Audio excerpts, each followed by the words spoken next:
রহমানির রহিম ইন্না আতাইনাকাল কাউসার। এ মুহাম্মদ আমি আপনাকে কাউসার দিয়েছি, ফাসাল্লি লিরাব্বিকা ওয়ানহার, তুমি আপনি আপনার রবের জন্য নামাজ পড়ুন এবং কুরবানি দিন। বাস এতটাই আমার কথা। কি দিয়েছি? কাউসার দিয়েছি। তার সঙ্গে কি করুন আপনি? না, আপনি আপনার রবের জন্য নামাজ পড়ুন, কুরবানি দিন। কোন রাসূলকে বলা হচ্ছে? কোন মুহাম্মদকে বলা হচ্ছে?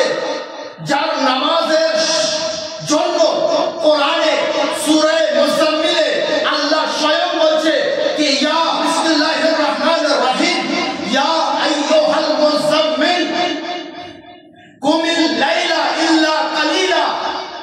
মুজাম্মিল শব্দের অর্থ আপনারা জানেন। কোরআনে মাজিদের ভিতরে আল্লাহ নিজের হাবিবকে কোন সময় বলছেন হে আমার তাহা, কোন সময় বলছেন হে আমার বন্ধু, কোন সময় বলছেন হে আমার মুদাসসির, কোন সময় বলছেন হে আমার মুজাম্মিল, কোন সময় বলছেন হে রাহমাতুল লিল আলামিন। ইয়া আইয়ুহাল মুজাম্মিল ইন্না আতাইনাকাল কাউসার, আমি আপনাকে কাউসার দান করেছি, কাউসার দিয়েছি। ফাসাল্লি লিরাব্বিকা ওয়ানহার, আপনি আপনার রবের জন্য নামাজ পড়ুন। আসুন কোরআনে 29 পারা সূরার নাম সূরা মুজাম্মিলের ভিতরে আল্লাহ মুহাম্মাদের নামাজের গুণগান গাইছেন কে হে আমার মুজাম্মিল, তুমি রাত্রে দাঁড়াও, কুমিল লাইলা ইল্লা কালিলা, তুমি রাত্রে দাঁড়াও ইল্লা কালিলা।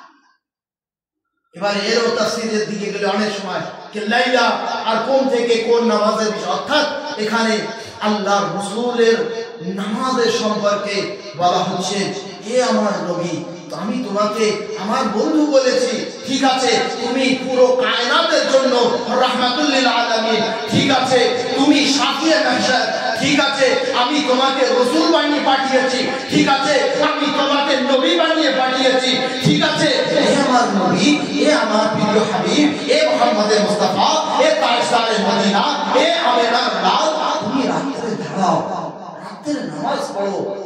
আর কোরআনের এক জায়গায় আছে কি আল্লাহ রাতকে সৃষ্টি করেছেন আরামের জন্য। জয়লাল এরকম ভাবে কি আয়াত আছে যে আয়াতের ভিতরে আল্লাহ বলেছেন আমি রাতকে সৃষ্টি করেছি বিশ্রামের জন্য, আরামের জন্য। এ মুহাম্মদ তুমি নবী আছো, তুমি রাহমাতুল লিল আলামিন আছো, ঠিক আছে কিন্তু রাতে কিছু সময় বিশ্রাম তো করে না।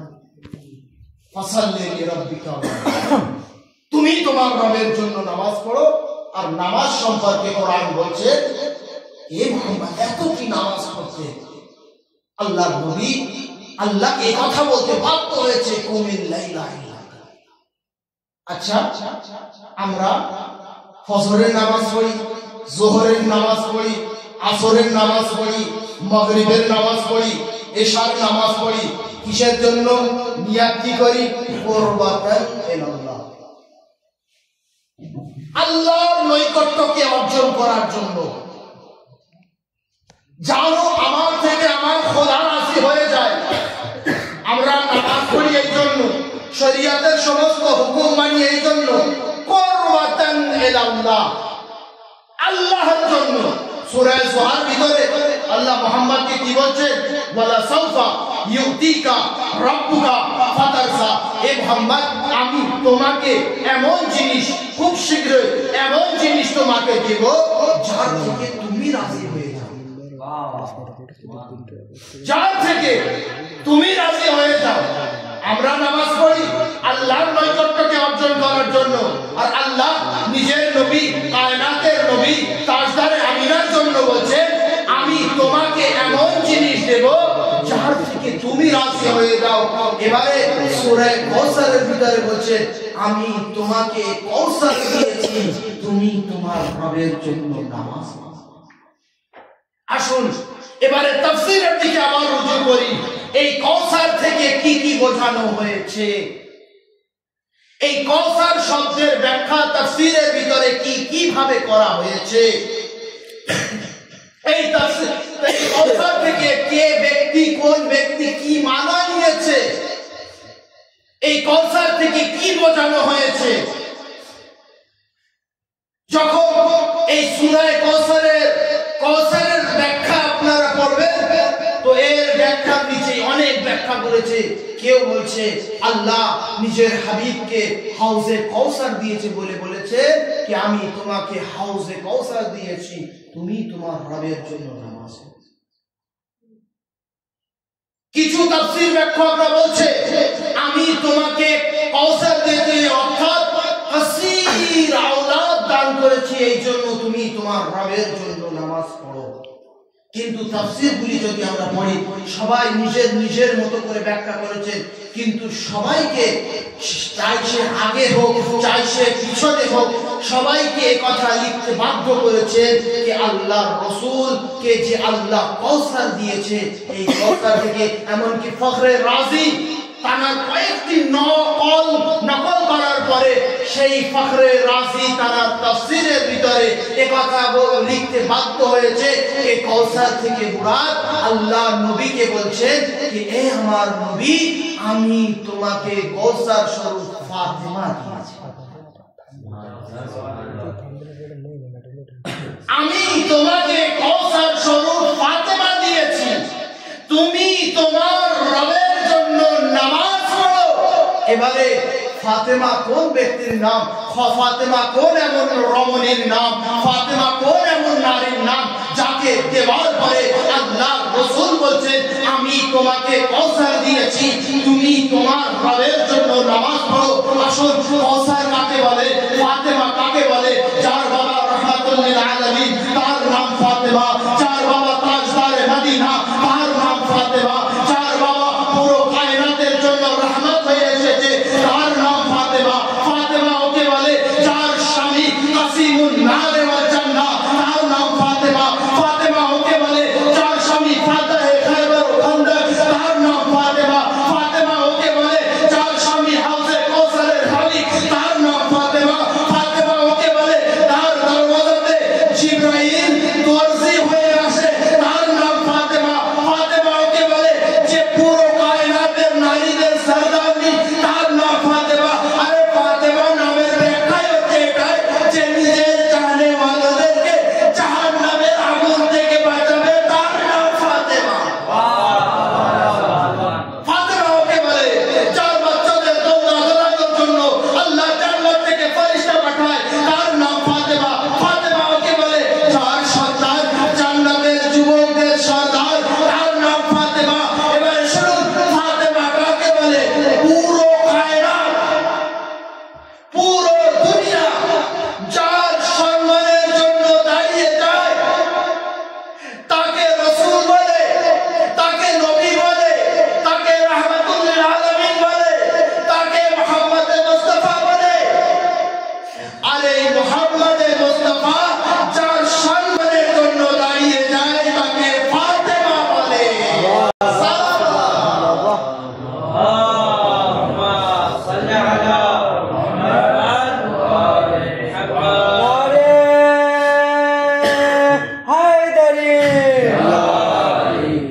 তাকে ফাতেমা বলে। পুরো কায়নাত যার সম্মানের জন্য দাঁড়িয়ে যায় তাকে মুহাম্মদে মুস্তাফা বলে। আর এই মুহাম্মদে মুস্তাফা যার সম্মানের জন্য দাঁড়িয়ে যেতেন তাকে ফাতেমা বলে। শুধু দাঁড়িয়ে যেতেন না, যখন এই হাদিসকে আপনি পড়বেন এই হাদিসের ভিতরে ইসালা বানো আছে দিনের ভিতরে যতবার যে স্থানে যখনই জনাবে সাহরা আসতেন শুধু আল্লাহ রাসূল দাঁড়িয়ে যেতেন না, দাঁড়ানোর সঙ্গে সঙ্গে কিছু কদম আগে বাড়তেন। শুধু আগে বাড়তেন না, ফাতেমাকে নিতেন, নেওয়ার পরে ফাতেমার কপালে চুম্বন দিতেন। এই জন্য চুম্বন দেওয়ার পরে কিছু ব্যক্তিরা জিজ্ঞাসা করেছিল যে আপনি যখন আপনার কাছে ফাতেমা আসে আপনি ফাতেমার কপালে কেন চুম্বন দেন? তো আল্লাহ রাসূল সেই সমস্ত ব্যক্তিদেরকে বলেছিলেন যখন আমার জান্নাতের সুগন্ধি শোখার ইচ্ছা হয় তো আমি আমার মেয়ে ফাতেমাকে চুম্বন দিই। বাহ সুবহানাল্লাহ। কি করতেন? দাঁড়িয়ে যেতেন, দাঁড়ানোর পরে কিছু আগে বাড়তেন, বাড়ানোর পরে ফাতেমার কপালে চুম্বন দিতেন। আর চুম্বন দিতেন না, বরং ফাতেমাকে নিজের স্থানে বসাতেন। এই হচ্ছে ফাতেমা যাকে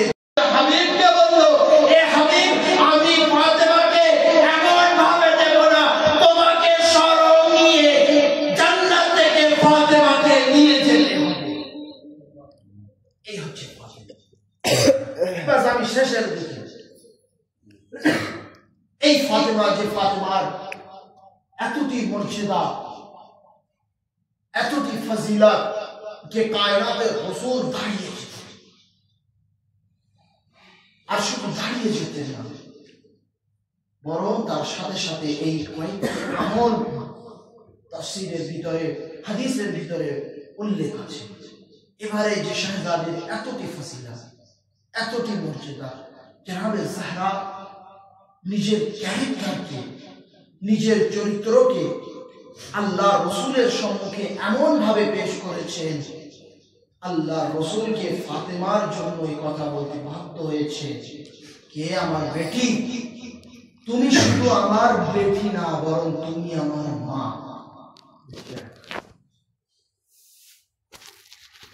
এক বাপ তার মেয়ের কে যদি মা বলে, তার মর্যাদা হয় আলাদা।